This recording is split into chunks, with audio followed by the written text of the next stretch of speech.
Outriders is a game that isn't defined by big new ideas, but a variety of familiar elements mixed together in experimental ways. It's a role-playing game with loot shooter elements. It's a serious dark sci-fi story with a big dose of goofiness and humor. It's a cover shooter that demands you rush out and smash enemies with ludicrous superpowers. Whether this mixture works for you will determine how much you'll enjoy it.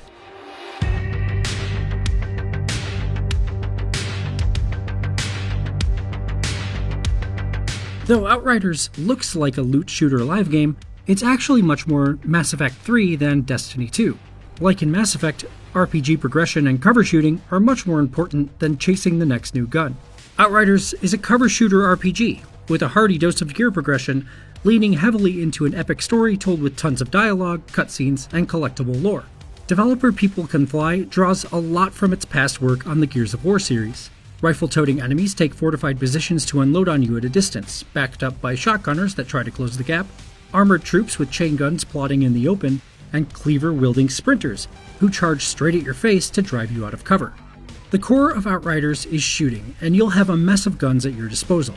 Though you can only have 2 main weapons and a sidearm equipped at any given time, you'll have lots of options thanks to the loot shooter half of the Outriders formula. That means you can pair a sniper rifle with a shotgun or assault rifles with SMGs, and since you're constantly searching for weapons with better stats, you'll cycle through a lot of different loadouts in a short amount of time. What makes these guns especially fun are the myriad different properties and status effects they can have, like dispensing poison, blowing enemies up, freezing people solid, and so on. Recalling Gears of War again, Outriders shooting reliably feels good, but finding synergies between your weapon's weird properties is a lot of what makes the shooting part of the game rewarding. Things get a bit weirder as Outriders merges space superpowers with its cover shooter core. You could choose from one of 4 character classes early in the game: Devastator, Trickster, Pyromancer, or Technomancer. These each have the general roles of tank, rogue, damage-focused mage, and debuff-focused mage.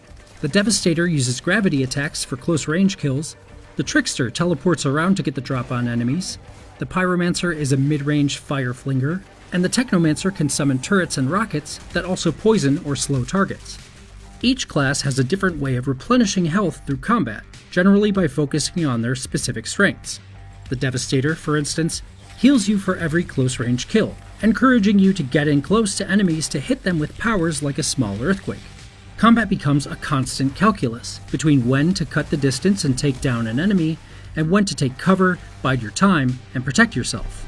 That combination can be a bit confusing, and as a result, combat is a place where Outriders can both sprint and stumble.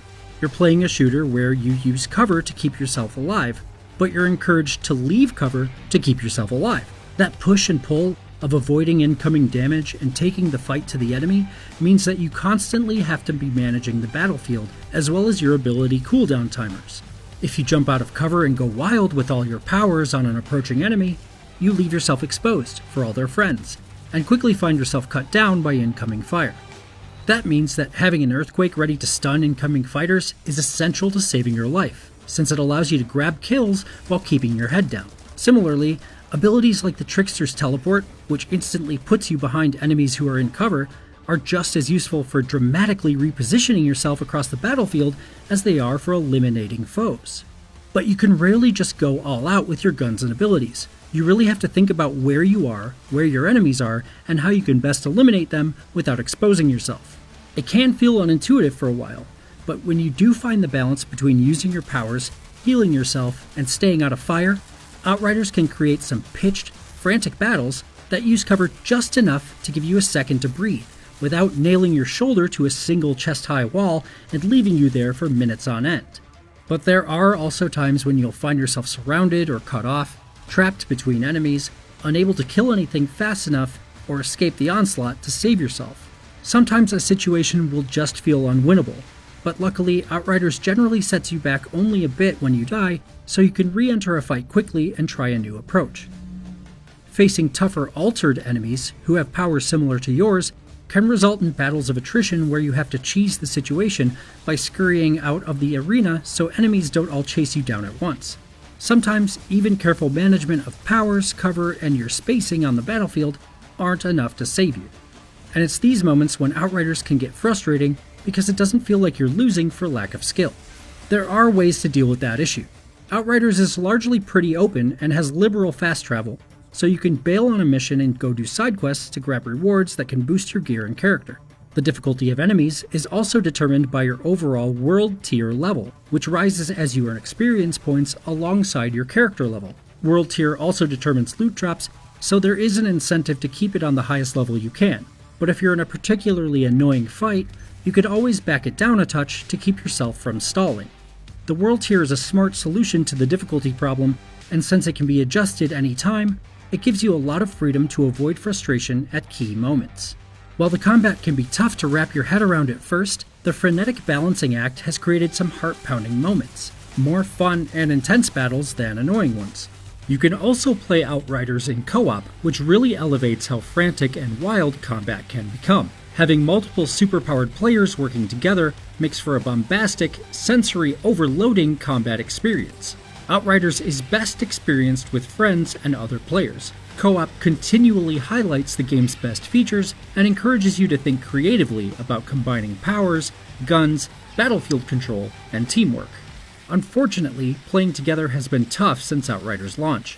Crossplay between consoles and PC is currently disabled, and some players have complained of server connection issues. While I didn't encounter any connection problems while I played solo on PC, I did have repeated crashes when connecting with friends and trying to play together. On console, the server issues are even worse, with lengthy wait times when loading into the game and unexpected disconnects when playing. Those technical issues will likely get cleaned up over time, but right now, it's frustrating that the game's always-online nature means even those playing in single-player are stuck dealing with some of the problems. People Can Fly has said it's working to improve the experience, but so far the most frustrating thing about the game has been those times when I crashed to desktop when trying to play with friends. When it comes to its narrative, I enjoyed Outriders' lengthy story, although it winds up being more disjointed than what was implied in the first half or so. People Can Fly has obviously put a lot of time and thought into the game's lore, and there's a lot of interesting writing to be found in the journal entries and side quests. Enoch, the planet where Outriders takes place, was meant to be an idyllic new world for the remnants of humanity to colonize. Instead, it's a war-torn hellscape where the last vestiges of the human race are ripping each other apart. The misery and torment of the situation is exacerbated by the Altered, like your character, who have gained godlike powers. Unfortunately, the longer it goes on, the less Outriders mixes its intense topics and blockbuster-like humor. Things get dark as time goes on, but the road trip style story abandons examining how to handle being a human turned god and instead looks into atrocities related to scientific ethics and colonialism. In the end, it feels like Outriders shifts subjects a few times, leaving a lot of the threads hanging and without bringing many to a satisfying conclusion. But the moments where Outriders is taking daring swings at mixing disparate elements are when it's at its best. The game is surprisingly deft at combining things that shouldn't work together to make something new and fun, especially when you've got friends with you and put the time in to really understand the game's systems. Outriders rewards you with epic battle moments and a sprawling scope. It left me wanting to continue venturing out into the wilds of Enoch to see what I might find there, and to smash whatever it was with seismic earthquake magic.